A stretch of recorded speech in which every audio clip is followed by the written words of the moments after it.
কয়েক দশক পর বৃষ্টি এসে এলোমেলো করে দিল সব, লণ্ডভণ্ড করে দিল আমার ব্যক্তিগত সুড়ঙ্গের সুরক্ষা।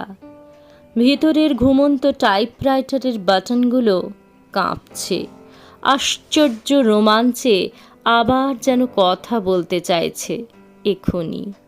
দিব্য ভুলেছিলাম সব, ভুলেছিলাম তোমার পায়ের কাছে বিকেল এবং রাত্রিদের ঘুমিয়ে থাকবার কথা, মধ্যরাতে স্নান করে লড়াকু বন্ধুর কবরে শহীদ মঞ্চ গড়ে তুলবার কথা।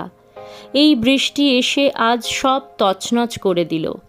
এখন তোমাকে ছাড়া আমার আর চলবে না।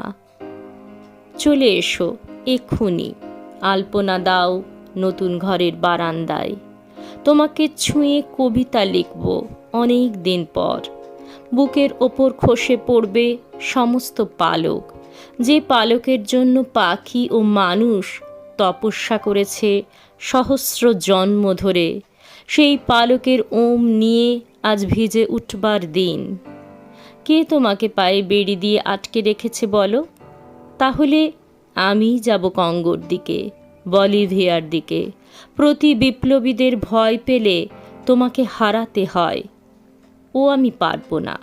তোমাকে সাজাবো আজ লাল টিপে এই ভয়ানক বৃষ্টির দিনে।